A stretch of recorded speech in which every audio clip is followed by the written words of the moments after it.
আমি মহিষের এক প্রোগ্রামে গেছি, যাওয়ার পরে বাংলাদেশের যে এনজিও আছে, তো এনজিও আমরা সকলেই জানি এনজিও নন গভর্নমেন্ট অর্গানাইজেশন, বেসরকারি সেবা সংস্থা।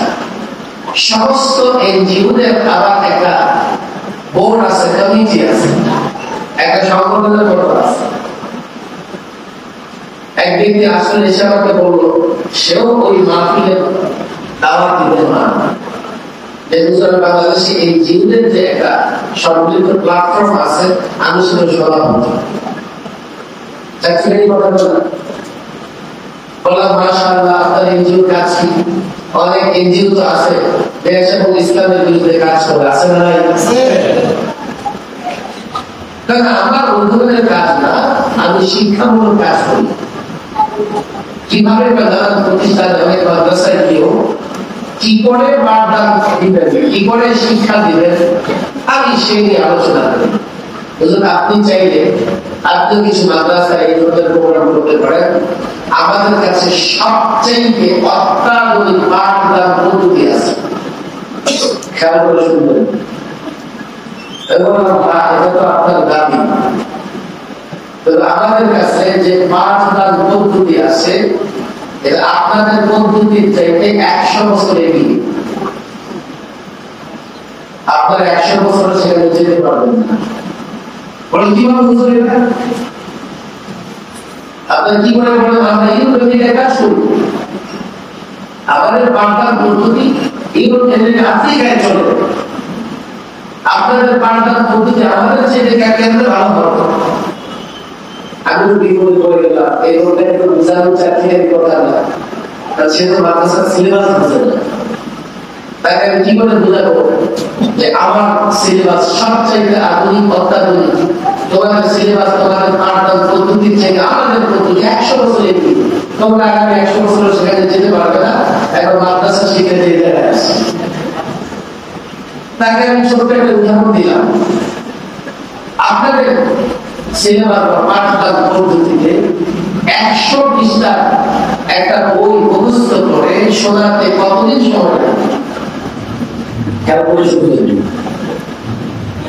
কতদিন সময় লাগবে?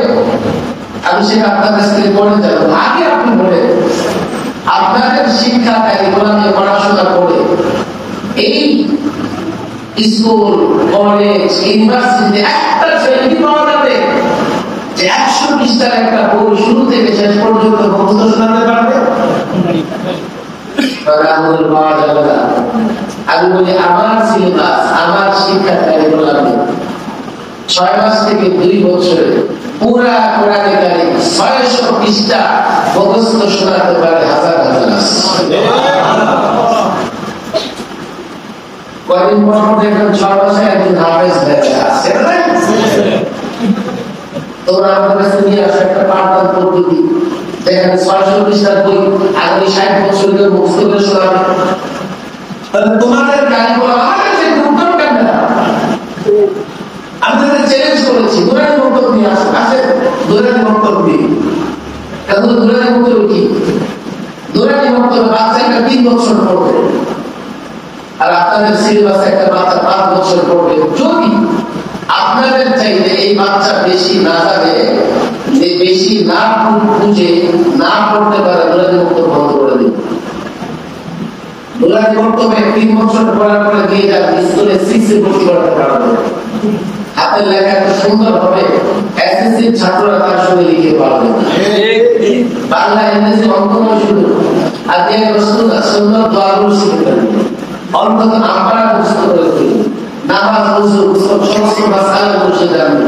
আমাকে বলো, তোমাদের কাছে এমন সিলেবাস আছে, যে সিলেবাসে এমন কি কারিকুলাম আছে, যে কারিকুলামে তোমরা 3 বছরে একটা কিছু শিখতে পারবে? নুরানি বক্তব্য বর্তমান সময়ের সবচাইতে আপডেট শিক্ষা ব্যবস্থা। যদি কোন এলাকায় নুরানি বক্তব্য না থাকে, সেই এলাকায় মুসলমানদের কপাল। আমি বলি না আপনি ছেলেকে হাফেজ বানান, আলেম বানান, যার কপালে আছে সে হবে, কিন্তু আমার আপনার ছেলে মুসলমান হওয়ার দরকার আছে নাই? এখন সে যদি নামাজ পড়তে না পারে, উজুই করতে না জানে, মুসলমান কেন? কোরআন যদি পড়তে না জানে মুসলমান কেমনে হয়? আজকাল হয়েছে ওটাই, যেহেতু নামাজ ওযু গোসল কোরআন কিচ্ছু বাদ বুঝে না, মানে মাত্র মুসলমান, তো সে মনে করে তার ইমান কোনদিন যাবে না। আসলে ইমান তো তাই, ইমান যাবে কেন? ইমান থাকলে ইমান যায়। কেউ ওযু করে, ওযু থাকে, কারণ যদি ওযু না থাকে কিয়ামত পর্যন্ত বাথরুমে গেলে বায়ু ছাড়লে ওযু হবে না। ওযু করে হাতে পায়ে ধরে বলি, সন্তানদেরকে অন্তত 3 বছর নুরানি বক্তব্য দিবেন ইনশাআল্লাহ। এই কথাটা আপনি আসছেন, ঈশ্বরে আপনারা তো অবশ্যই সন্তানদের শিক্ষা দিবেন। আজকে মুসলমানদের ভেতরে সবচেয়ে বড় সমস্যা কি জানেন? যে আমরা মুসলমানদের দাওয়াতের কাজ ছেড়ে দিয়েছি। এখানে যারা আছেন, আমরা যদি প্রত্যেকে নিজের দায়ী মনে করি, তাহলে অন্তত দায়ী ইসলাম লোকদেরকে সংশোধনের জন্য দাওয়াতি কাজ করবো। পর্যায়ক্রমে এই এলাকায় আল্লাহ পাকের নাফরমানি করে এমন ব্যক্তি খুঁজে পাওয়া যাবে না। দাওয়াতি কাজ ভাই ওলামাদের কাছে বলি, প্রায় ওলামায়ে কেরাম আজকাল একটা নির্দিষ্ট গণ্ডির মধ্যে প্রবেশ করে দাওয়াতি কাজ করে গেছে। অনেক ভালো কাজ করে, দামি কাজ করে, মূল্যবান কাজ করে, কিন্তু দাওয়াতি কাজ না করলে সামাজিক শক্তি বৃদ্ধি পায় না। সামাজিক শক্তি বৃদ্ধি না পেলে সমাজে ইসলাম নিয়ে বসবাস করা যাবে না। আজকে সমাজে 10টা গাঁজাখোর এক লোকে বসে গাঁজা টানে, আপনি যদি ভালো যুবকদের দাওয়াত দিয়ে মসজিদে না আনেন, কালকে গাঁজাখোরেরা আপনার সমাজ থেকে বের করে দেবে, সমাজে থাকতে পারবেন না। দাওয়াতের মাধ্যমে ইবলিস তার মিশন পরিচালনা করেছে, দাওয়াতি কাজের মাধ্যমে আল্লাহ তাবারক ওয়া তাআলা দ্বীন প্রচার করেছে। সর্বপ্রথম ইবলিস প্রতারণা করেছে, সর্বপ্রথম আল্লাহর বিধান অমান্য করতে দাওয়াত দিয়েছে আদম আলাইহিস সালাম। প্রতারণা করে আদম আলাইহিস সালামকে নিষিদ্ধ বৃক্ষের ফল খাওয়ানো হয়েছে। এখন আল্লাহ তাবারক ওয়া তাআলা আদম সন্তানকে তার দিকে রাখবেন, দাওয়াতি কাজের জন্য আম্বিয়া আলাইহিস সালাম পাঠিয়ে দিয়েছে। আদম থেকে দিয়ে মুহাম্মদ আলাইহি পর্যন্ত সমস্ত পয়গম্বর লোকদেরকে দ্বীনের পথে আহ্বান করেছেন। আবার প্রত্যেকটা পয়গম্বরের বিরুদ্ধে ইবলিস, শায়াতিন মিনাল জিন্নি ওয়াল ইনস, ইবলিসের চলাচালটা মানবরূপী শয়তান মানুষকে অন্যায়, অবিচার, আল্লাহর নাফরমানি দিকে দাওয়াত দিয়েছে। যার কারণে এই পৃথিবীতে দুটো কাজই চলেছে দাওয়াতের মাধ্যমে, দুটো কাজই চলেছে দাওয়াতের মাধ্যমে। আজকে আমরা আমাদের জিম্মাদারি ভুলে গেছি, দায়িত্ব ভুলে গেছি। রাসূলুল্লাহ সাল্লাল্লাহু আলাইহি ওয়াসাল্লাম বিদায় হজের ভাষণে কি বলেছিলেন? ও সাহাবায়ে কেরাম, আমি কি আমার দায়িত্ব পালন করেছি? সাহাবায়ে কেরাম বলেন, হ্যাঁ আপনি আপনার দায়িত্ব পালন করেছেন। রাসূলুল্লাহ আকাশের দিকে তাকিয়ে বলেন, আল্লাহুম্মা শাহাদ, আল্লাহুম্মা শাহাদ, আল্লাহ সাক্ষী থেকো, আল্লাহ সাক্ষী থেকো। এরপরে কি বলেছেন? আলা ফালিবাল্লিগিশ শাহিদু মিনকুমুল গায়বা, ও সাহাবায়ে কেরাম তোমাদের মধ্যে যারা উপস্থিত, অনুপস্থিতের কাছে দ্বীনের পয়গাম পৌঁছে দাও। আল্লাহর কসম করে বলি, রাসূল যখন এই কথা বললেন, অনুপস্থিতের কাছে দ্বীনের দাওয়াত পৌঁছে দাও, সাহাবায়ে কেরামের বড় একটা অংশ এই বিদায় হজের ময়দান থেকে বাড়ি ফিরে যান নাই, সেখান থেকে গোটা পৃথিবীতে ছড়িয়ে পড়েছেন, এমনকি আমেরিকা পর্যন্ত। আধুনিক ইতিহাস বলে কলম্বাস আমেরিকা আবিষ্কার করেছে, মিথ্যে কথা। এই কলম্বাসের 500 বছর আগে আমেরিকা ইসলাম পৌঁছে দিয়েছে মুসলমানরা। প্রথম হিজরি শতাব্দীতে ভারতে ইসলাম পৌঁছে দিয়েছে মুহাম্মদ বিন কাসিম। নোয়াখালী এবং রংপুরে প্রথম হিজরি শতাব্দীতে সাহাবায়ে কেরামের একটি জামাত কিংবা তাবেঈদের একটি জামাত ইসলাম পৌঁছে দিয়েছে। সাহাবায়ে কেরাম ঘরে ফিরে যান নাই, কোনদিন আর ঘরেও ফিরে নাই, গোটা পৃথিবীতে দৌড়ে দৌড়ে, গোটা পৃথিবীতে সফর করে করে ইসলামের বাণী পৌঁছে দিয়েছে। দায়িত্ব তো ছিল আমাদের, আমাদের দায়িত্ব ছিল। নামে মুসলমান মুসলমান নয়, নামে লাট সাহেব নয়, নামে লালমিয়া নয়। নাম রাখছে লালমিয়া, দেখতে একেবারে কালো কুচকুচে আছে না নাই? আসল জিনিস দেখতে হবে। আমি মনে করি এই এলাকাটা একটু মানিকগঞ্জের শহরে কোনো মাদ্রাসা নেই, ছোটখাটো কিছু মাদ্রাসা আছে। এই দায়িত্ব কি মানিকগঞ্জের জনগণের না? যেখানে দুরানি মাদ্রাসা, বড় মাদ্রাসা বানাবে, মাদ্রাসা না বানালে আপনার সন্তানরা ইসলাম করতে শিখবে। আপনি মনে করেন মানিকগঞ্জে আরব আছে নাই? পাইকারি সেল হয়, জিনিসপত্র আছে না নাই? আড়তে যদি কোনো জিনিস না থাকে দোকানদাররা কিনে মহল্লার বাজারে আনতে পারবে না। মাদ্রাসা হচ্ছে আড়ত, সেখানে যদি দিন চর্চা না হয়, সেখান থেকে আলেম তৈরি না হয়, আপনি আলেম পাবেন না, আপনি আলেম পাবেন, আপনি যদি করে চলতে পারবেন। আমি মনে করি প্রত্যেকটা মুসলমান মাইকের যারা কাজ করছে তাকে দায়ী হতে হবে। বলবেন আমি আমার কাছে দায়ী হবো, তুমি যা শুনতেছো আজকে তারই যুবক দেবো, তুমি যা বুঝতেছো আরে যুবক দেবো। বলছেন আমি তো কিছুই জানি না, এটুকু বলো।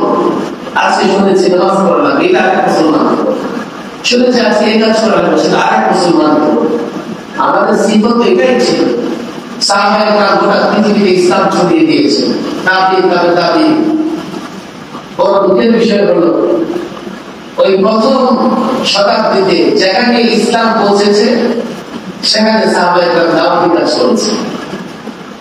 এর পরবর্তীতে এমন হয়েছে মুসলমানরা শাসন ক্ষমতাকে ধরে রাখার জন্য সব করেছে, কিন্তু লোকদেরকে ইসলাম বুঝাবার জন্য কিছুই করেনি।